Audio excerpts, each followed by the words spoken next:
నమస్కారం అమరావతి న్యూస్ కి స్వాగతం. ఈనాటి వార్తా విశేషాలు. అధికార మండలితో గన్ను పెట్టి ఆస్తులు రాయించుకోవటం ఎక్కడా లేదని ముఖ్యమంత్రి చంద్రబాబు నాయుడు తెలిపారు.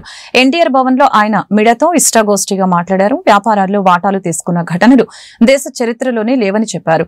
కొత్త తరహా నేరాల పట్ల చర్యలేంటో ప్రభుత్వం తీవ్రంగా ఆలోచిస్తుందని పేర్కొన్నారు.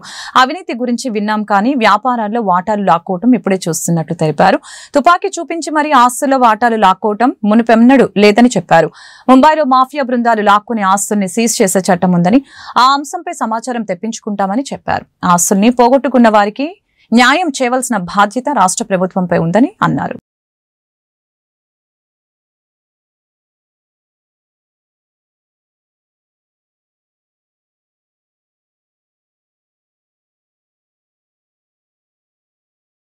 ప్రభుత్వ జూనియర్ కళాశాలలో ఇంటర్మీడియట్ చదువుతున్న విద్యార్థులకి మధ్యాహ్న భోజన పథకం అమలు చేయాలని మానవ వనరుల శాఖ మంత్రి నారా లోకేష్ నిర్ణయించారు.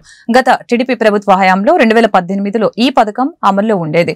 దీంతో కళాశాలలో హాజరు గణనీయంగా పెరిగింది. 2019లో జగన్ ప్రభుత్వం ఈ పథకాన్ని రద్దు చేసింది. ఇప్పుడు మళ్లీ టీడీపీ అధికారంలోకి రావడంతో ఈ పథకాన్ని అమలు చేయాలని మంత్రి నిర్ణయించారు. పాఠశాల ఇంటర్మీడియట్ విద్యపై నిర్వహించిన సమీక్షలో ఆయన ఈ మేరకు ప్రకటించారు. ఈ సందర్భంగా ఆయన మాట్లాడుతూ 10వ తరగతి పూర్తి చేసిన పేద విద్యార్థుల్లో డ్రాప్ అవుట్స్ ఎక్కువగా ఉన్నారని, ప్రభుత్వ కళాశాలలో మధ్యాహ్న భోజనం అందించడం ద్వారా డ్రాప్ అవుట్స్ ని కొంత తగ్గించే అవకాశం ఉందని చెప్పారు. సంకల్ప ద్వారా చేపట్టిన మదింపు ఆధారంగా వెనకపడిన విద్యార్థుల్ని గుర్తించి లెక్చరర్లు, సిబ్బందిని కేర్ టేకర్లుగా నియమించాలని అన్నారు. కళాశాలలో దెబ్బతిన్న భవనాలకి మరమ్మతులు చేపట్టాలని సూచించారు. రాష్ట్ర వ్యాప్తంగా ఈ నెల 7వ తేదీన తల్లిదండ్రులు, ఉపాధ్యాయుల సమావేశాన్ని పండుగ వాతావరణంలో నిర్వహించాలని అన్నారు. గ్రామాల్లో నెలకొన్న సమస్యల పరిష్కారానికి రెవెన్యూ సదస్సులు నిర్వహిస్తున్నట్లు రాష్ట్ర రెవెన్యూ శాఖ మంత్రి అనకాని సత్యప్రసాద్ తెలిపారు. మంగళగిరిలోని CCSA కార్యాలయంలో జిల్లా కలెక్టర్లు, జాయింట్ కలెక్టర్లతో మంత్రి వీడియో కాన్ఫరెన్స్ నిర్వహించారు. ఈ నెల 6 నుంచి రెవెన్యూ సదస్సులు నిర్వహిస్తున్న నేపథ్యంలో కలెక్టర్లకి పలు సూచనలు చేశారు. అన్ని రకాల భూ సమస్యలపై రెవెన్యూ సదస్సులో ప్రజల నుంచి ఫిర్యాదులు స్వీకరించాలని ఆదేశించారు. వివాదాలకి ముగింపు పలికే విధంగా సదస్సులు నిర్వహించాలని తెలిపారు. ఈ సదస్సులో భూ దురాక్రమణలు 22A భూముల ఉల్లంఘనపైన ప్రత్యేక దృష్టి పెట్టాలని మంత్రి సూచించారు.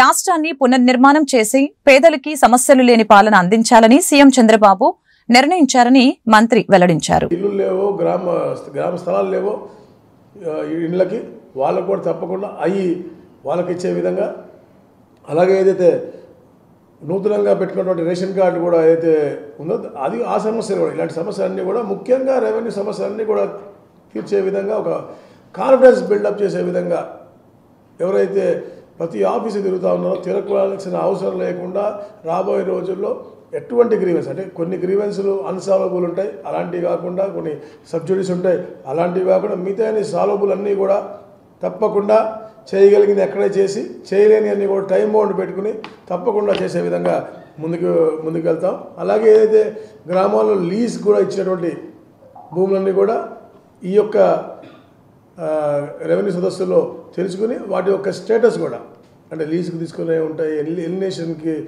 ఉంటాయి, అది కేవలం గత ప్రభుత్వంలో వాళ్ళకి అనువాయికి ఇచ్చినటువంటి పరిస్థితిగా మనం చూస్తూ ఉన్నాం. అది ప్రాపర్ యూసేజ్లో ఉంటే ఓకే, యూసేజ్ లేనప్పుడు దాన్ని ఎట్లా రెజ్యూమ్ చేసుకోవాలో కూడా ఈ యొక్క రెవెన్యూ సదస్సుల్లో ఆ సమస్యలు కూడా మేము తప్పకుండా తీసుకుంటాం. ఏదైతే రాబోయే రోజుల్లో చంద్రబాబు నాయుడు గారు పెద్ద ఎత్తున ఈ రాష్ట్రాన్ని పునర్నిర్మించాలా, నూతనంగా పాలసీ పెట్టి ఉపాధి కల్పించాల లక్ష్యంతో ఒక మంచి ప్రణాళికతో ఎన్నో పాలసీలు తీసుకొస్తారు. ఇండస్ట్రియల్ పాలసీ అవ్వచ్చు, పవర్ పాలసీ అవ్వచ్చు, అలాగే మనకి ఇరిగేషన్ ప్రాజెక్ట్స్ అవ్వచ్చు, ఇవన్నిటికి కూడా కావాల్సిన ల్యాండ్ ఎక్విజిషన్స్ కూడా ఎలా చేయాలనేది కూడా ఈరోజు కలెక్టర్స్ వీడియో కాన్ఫరెన్స్లో మేమందరం కూడా డిస్కస్ చేయడం జరిగింది. తప్పకుండా ఈ సమస్యలన్నీ కూడా నల్లిఫై, ఎప్పుడూ లేని విధంగా ఉన్నటువంటి ఈ రెవెన్యూ సమస్యలు, అంటే భూమి ఉన్నంత వరకు సమస్యలు ఉంటాయి కానీ ఇంత మోతాదులో మాత్రం ఎప్పుడు కూడా లేదు. తప్పకుండా ఈ యొక్క సమస్యలన్నీ చాలా తక్కువ చేసే విధంగా ఈ యొక్క రెవెన్యూ సదస్సులు మేము మా ప్రభుత్వ యంత్రాంగం మొత్తం కూడా పాలుపంచుకుంటాయి. అలాగే ప్రజాప్రతినిధులు అందరూ, ఇన్ఛార్జ్ మంత్రులు కూడా వారి యొక్క వెసులుబాటుని బట్టి ఈ యొక్క రెవెన్యూ సదస్సుల్లో పాలుపంచుకోవాలని చెప్పేసి అందరూ కూడా దీన్ని విజయవంతం చేసే దిశగా, ప్రజలకు మంచి ప్రభుత్వం, మంచి కార్యక్రమం చేసే విధంగా అందరూ కూడా పాలుపంచుకోవాలని చెప్పేసి అందరిని నేను కోరుకుంటా ఉన్నాను. ఎస్సీ ఎస్టీల సంక్షేమానికి టీడీపీ కట్టుబడి ఉందని మంత్రి గొట్టిపాటి రవికుమార్ స్పష్టం చేశారు. 200 యూనిట్ల వరకు ఎస్సీ ఎస్టీలకి ఉచిత విద్యుత్ ఇస్తున్నట్లు చెప్పారు. అర్హులైన ప్రతి ఒక్కరూ దీన్ని వినియోగించుకోవాలని కోరారు. 15,17,298 ఎస్సీ కుటుంబాలకి, 4,75,557 ఎస్టీ కుటుంబాలకి కూటమి ప్రభుత్వం ఉచితంగా విద్యుత్ అందిస్తుందని తెలిపారు. ఈ పథకాన్ని ప్రవేశపెట్టింది టీడీపీనేనని గుర్తు చేశారు. దీనిపై అసత్య ప్రచారాలు నమ్మవద్దని కోరారు. కూటమి ప్రభుత్వంపై బురద చల్లేలా కొందరు పనిగట్టుకొని దుష్ప్రచారం చేస్తున్నారని గొట్టిపాటి రవికుమార్ విమర్శించారు. రాష్ట్ర డిప్యూటీ సీఎం పవన్ కళ్యాణ్ ని విమర్శించే స్థాయి మాజీ మంత్రులు అంబటి రాంబాబు, పేర్ని నానికి లేదని జనసేన పార్టీ జిల్లా అధ్యక్షులు గాది వెంకటేశ్వరరావు మండిపడ్డారు. అసందర్భ ప్రేలాపనులు చేస్తున్న వీరికి ఇంకా సిగ్గు రాలేదని ధ్వజమెత్తారు. రేషన్ బియ్యం స్మగ్లింగ్ కి ప్రధాన కేంద్రంగా మారిన కాకినాడ పోర్టుని పవన్ కళ్యాణ్ ప్రక్షాళన చేస్తారని స్పష్టం చేశారు. ఇప్పటికీ రాష్ట్ర పౌర సరఫరాల శాఖ మంత్రి నాదెండ్ల మనోహర్ పీడీఎస్ బియ్యం అక్రమ రవాణాపై ఉక్కుపాదం మోపారని గుర్తు చేశారు. గుంటూరు జిల్లా జనసేన పార్టీ కార్యాలయంలో ఏర్పాటు చేసిన మీడియా సమావేశంలో ఆయన మాట్లాడారు. త్వరలోనే రేషన్ బియ్యం అక్రమ రవాణా వెనుక ఉన్న మాఫియాని గుట్టుని రట్టు చేస్తామని చెప్పారు. సూత్రధారులు, పాత్రధారులకి శిక్ష తప్పదని హెచ్చరించారు. ఈ మాఫియా వెనుక ఎవరి హస్తం ఉందో ప్రజలందరికీ తెలుసునని పేర్కొన్నారు. ఈ కార్యక్రమంలో జనసేన పార్టీ జిల్లా ఉపాధ్యక్షులు అడప మాణిక్యాలరావు, జిల్లా ప్రచార కమిటీ కోఆర్డినేటర్ శిఖా బాలు, జిల్లా కార్యదర్శి చట్టాల త్రినాథ్, జనసేన నాయకులు మధులాల్, ఎడ్ల వెంకటేశ్వరరావు, డొంకెన మురళి, గోపిశెట్టి సాయి పాల్గొన్నారు. అట్లానే ఈ జిల్లాలో ఉన్నటువంటి మంత్రి గారు అయినటువంటి మనోహర్ గారి మీద ఏదో దుష్ప్రచారం చేద్దాము అనే ఒక ప్రయత్నం చేస్తూ నోరుంది కానీ చెప్పి నోరుసుకుని పడదాం అనుకుంటున్నాం. తెలిసి మాట్లాడాలనుకున్న వాళ్ళకి ఏం చేయలేం కదా. దానితోడు పాపం గుండెల మీద జగన్మోహన్ రెడ్డి గారు బొమ్మ కూడా పెట్టుకుంటున్నాడు ఈ మధ్యన. అంత ముందు ఉందలేదు నాకు ఇది గమనించలేదు కానీ గత కొంతకాలంగా చూస్తున్నాం. గుండెల మీద చంద్రబాబు జగన్మోహన్ రెడ్డి గారు ఫోటో ఒకటి పెట్టుకుని వచ్చి కూర్చుని ఏదో పాపం ఒక ఋషి చెప్పినట్టుగా ఏదో దీర్ఘాలు తీస్తూ కానీ తెలుసుకోవాల్సింది ఏంటి రాంబాబు గారు, మీరు మేము ఏది కూడా ఇవాళ మీ మీద కోపంతోనో మీ మీద వ్యక్తిగతంగానో మీకులాగా మేము చేయట్లా. మేము ప్రజాస్వామ్యంలో ప్రజాస్వామ్యయుతంగా పరిపాలన చేస్తున్నాం. మీరు భుజాలు తడకుండా మేమేం చేస్తాం? ఎందుకంటే మీరు చేసినటువంటి పాపాలు కానీ మీరు చేసినటువంటి దుర్మార్గాలు అన్నీ కూడా వస్తున్నాయి. ఒక్కోదానికి పరిగెత్తుకుంటూ వస్తున్నాయి. అవి పరిగెత్తుకుంటూ వస్తున్నప్పుడు మేమేదో చేస్తున్నామనే ఫీలింగ్లో మీరుంటే అది మీ దౌర్భాగ్యం. అంతకుమించి ఏం లే. మీరేదో పవన్ కళ్యాణ్ గారిని క్రిటిసైజ్ చేయాలి, మనోహర్ గారిని క్రిటిసైజ్ చేయాలనుకుంటే ఏదో చెప్తారు కదా, ఆకాశం మీద మూస్తే ఆడబడితో అదే సంధాన అన్నీ మీకే తిరిగి వస్తాయి, ఎక్కడికి పో. ఇవాళ కాకినాడ పోర్టుని మీరు లాగేసుకున్నదే అబద్ధమా? అదే మేమేం చెప్పలేదు కదా. మీకులాగా మేమేమో వాళ్ళ మీద తీసుకొచ్చి కేసులు పెట్టించే టైపు కాదు కదా, మాకు అవసరం లేదు కదా. మీ మీద కేసులు పెట్టిస్తూ టైం వేస్ట్ చేసుకునే పరిస్థితిలో కుటుంబ ప్రభుత్వం లేదు. వాళ్ళ కుటుంబ ప్రభుత్వం ఉన్నటువంటి ముందు లక్ష్యాలు ఉన్నాయి చాలా. మాకు రాజధానిని నిర్మించాలి, ప్రజలకు మంచి బంగారు భవిష్యత్తును అందించాలని ఒక తప్పనితో మేము ముందుకెళ్తున్నాం. అనునిత్యం మేము దానికోసం పోరాడుతున్నట్టే మీ గురించి ఒక్క నిమిషం కూడా ఆలోచించలేదు రాంబాబు గారు. మేము అసలు మీ గురించి ఆలోచించాల్సిన అవసరమే లేదు మాకు. ఇవాళ ప్రజలు 164 సీట్లు ఇచ్చి మమ్మల్ని ఒక బాధ్యత పెట్టారు. ఆ బాధ్యతను నెరవేర్చే పనిలో మేముంటే మీ గురించి ఆలోచన అవసరం మాకేంటి? కాకపోతే మీరు చేసినటువంటి పాపాలని అన్నీ కూడా వాళ్ళ పోలీస్ స్టేషన్ రిపోర్ట్లు వస్తున్నప్పుడు ప్రభుత్వం కానీ చట్టం కానీ తన పని తను చేయక తప్పదు. మీరే చెప్పారు కదా ముందు, చట్టం తన పని తనని అదే చేస్తుంది వాళ్ళు కూడా. తమిళనాడు మాజీ గవర్నర్, ఉమ్మడి ఆంధ్రప్రదేశ్ మాజీ ముఖ్యమంత్రి దివంగత నేత కొణిజేటి రోసయ్య జీవితం మహోన్నతమని 35వ డివిజన్ కార్పొరేటర్ ఈరెంటి వరప్రసాద్ కొనియాడారు. గ్రామ స్థాయి నుంచి రాజకీయ జీవితం మొదలుపెట్టి రాష్ట్ర ముఖ్యమంత్రి పదవితో పాటు రికార్డు స్థాయిలో రాష్ట్ర బడ్జెట్ ప్రవేశపెట్టిన ఘనత ఆయనకే దక్కుతుందని చెప్పారు. గుంటూరు పట్టాభిపురం పాత మార్కెట్ సెంటర్లో 35వ డివిజన్ కార్పొరేటర్ ఈరెంటి వరప్రసాద్ ఆధ్వర్యంలో కొణిజేటి రోసయ్య 3వ వర్ధంతి కార్యక్రమం బుధవారం నిడారంభరంగా జరిగింది. ఈ సందర్భంగా రోసయ్య చిత్రపటానికి వరప్రసాద్ పూలమాలలు వేసి ఘనంగా నివాళులర్పించారు. ఈ మేరకు ఆయన మీడియాతో మాట్లాడారు.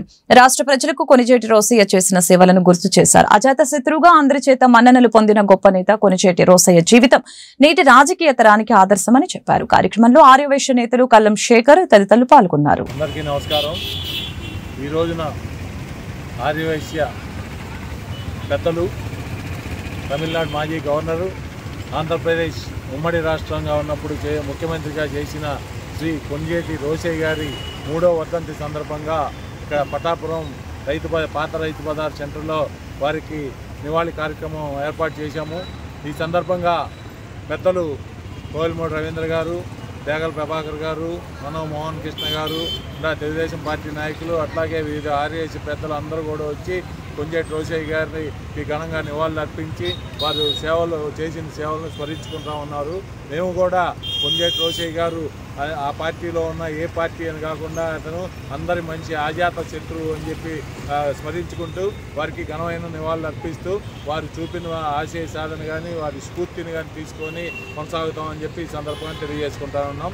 అమర్ రహే కొంజేటి రోషయ్య గారు, అమర్ రహే కొంజేటి రోషయ్య గారు.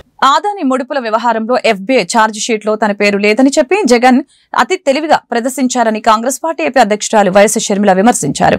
అలా మాట్లాడడం జగన్ వెర్రితనమని షర్మిల ఎద్దేవా చేశారు. తాను వ్యక్తిగత విషయాలను మాట్లాడుతున్నానని వైసీపీ నేతల ఆరోపణలపై మండిపడ్డారు. తాను అలా మాట్లాడితే వైసీపీ నేతలు ఎవరు కూడా ఇంటి నుంచి కాలు సైతం బయట పెట్టలేరని స్పష్టం చేశారు. తాను వ్యక్తిగత విషయాలను మాట్లాడుతున్నానని వైసీపీ నేతల ఆరోపణలపై మండిపడ్డారు. తాను అలా మాట్లాడితే వైసీపీ నేతలు ఎవరు కూడా ఇంటి నుంచి కాలు బయట పెట్టారని స్పష్టం చేశారు. వైసీపీ వాళ్ళకైనా నేను పర్సనల్ కమెంట్స్ చేస్తున్నాను అని వాళ్ళు అంటున్నారు. పచ్చకామర్లు కమ్మినోనికి లోకమంతా పచ్చగానే కనిపిస్తుందట. నిజానికి నేను వైసీపీ నాయకుల పర్సనల్ విషయాలు మాట్లాడడం మొదలు పెడితే వాళ్ళు కనీసం ఇంట్లో నుంచి అడుగు కూడా బయట పెట్టలేరు. నేనా పర్సనల్గా మాట్లాడుతున్నది? అయినా ఏది పర్సనల్ అండి? మీరు చేసిన అక్రమాలు, అవినీతి ఎంత ఎత్తునున్నాయంటే మీరు అధికారంలోంచి దిగిపోయిన 6 నెలలకు కూడా ఇంకా మాట్లాడినా తీరటం లేదు. ఏది పర్సనల్ అండి? ఋషికొండని గొరిగేశారు, మీరు ప్యాలెస్ కట్టుకున్నారు, మీ బాత్రూంలో నుంచి కూడా మీకు సీవ్యూ కావాలని. ఇది మాట్లాడితే ఇది పర్సనల్ అవుతుందా? ఏది పర్సనల్ అవుతుందండి? ఆ రాజీవ్ ఆరోగ్యశ్రీకి బకాయిలు పెట్టారు, ఫీజు రీయింబర్స్మెంట్కి బకాయిలు పెట్టారు. మేము మాట్లాడితే అది పర్సనల్ అవుతుందా? అదానీతో మీరు చేసుకున్న డీలు 1750 కోట్ల రూపాయలని నేనేదో కనుక్కోలేదండి, అమెరికాలో కనుక్కున్నారు. అది మేము ఎత్తి చూపితే అది పర్సనల్ అవుతుందా? పోనీ ఏది పర్సనల్ అవుతుందో చెప్పండి. వివేకానంద రెడ్డి గారి గురించి మాట్లాడితే పర్సనల్ అవుతుందా? వివేకానంద రెడ్డి గారు ప్రజల మనిషి కాదా? మరి అలాంటి వాడు, అంత గొప్ప నాయకుడు వివేకానంద రెడ్డి గారు, ఈయనను హత్య చేయించారు అని సిబిఐఏ అవినాష్ రెడ్డిని ఛార్జ్ షీట్లో చేరిస్తే అలాంటి వాళ్ళని మీరు పక్కన పెట్టుకొని తిరుగుతున్నారని మేమంటే అది పర్సనల్ అవుతుందా? సోషల్ మీడియాలో మీ సైతాన్ సైన్యం చేత నా క్యారెక్టర్ అసాసినేట్ చేశారు. ఇది నేను మాట్లాడితే అది పర్సనల్ అవుతుందా? నన్నే కాదు కదా, ఎంతమంది మహిళలను, మిగతా లీడర్ల భార్యలను కూడా, వాళ్ళ ఇంట్లో ఆడవాళ్ళను కూడా మీరు అనలేదా? నా పర్సనల్ ఇష్యూ అవుతుందా? మీది sick mindset. That's what it is. వీళ్ళకి నేను చెప్పాల్సిందల్లా నేను పర్సనల్గా మాట్లాడటం లేదండి. వాస్తవం ఏమిటి అంటే జగన్మోహన్ రెడ్డి గారు క్రెడిబిలిటీని కోల్పోయారు, విశ్వసనీయతను కోల్పోయారు. దాన్ని మాత్రమే ఎత్తి చూపుతున్నాం. తప్పంతా మీరు చేసి దాని గురించి మాట్లాడినందుకే మా మీద అంత కోపం అయితే ఇంకా ప్రజలకు మీ మీద ఎంత కోపం ఉండాలి?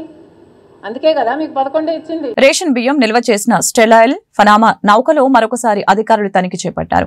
ఈ తనిఖీలో భాగంగా పోర్టు, కస్టమ్స్, పౌర సరఫరాలు, పోలీసు, రెవెన్యూ అధికారుల బృందం సముద్రంలోకి వెళ్లారు. ఈ మల్టీ డిసిప్లినరీ కమిటీ బృందం రేషన్ బియ్యం నమూనాలను సేకరించి నిజానిజాలు నిగ్గు తేల్చనుంది. నౌకలో 640 టన్నుల పేదల బియ్యం ఉన్నట్లు కాకినాడ జిల్లా కలెక్టర్ గత నెల 27న ప్రకటించారు.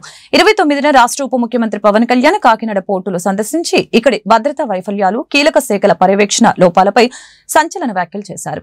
అక్కడికక్కడే సీజ్ ద షిప్ అని ఆదేశించారు. దీంతో అందరి దృష్టి కాకినాడ పోర్టు వైపు పడింది. కాకినాడ కేంద్రంగా గత 5 ఏళ్లు రెచ్చిపోయిన రేషన్ మాఫియా రెక్కలు విరిచాలన్న నిర్ణయానికి ప్రభుత్వం వచ్చింది. వివాదాస్పద నౌక నుంచే ప్రక్షాళనకి నిర్ణయించింది. ఈ నేపథ్యంలో ఏర్పాటు చేసిన బృందం బుధవారం నౌకని పరిశీలించింది.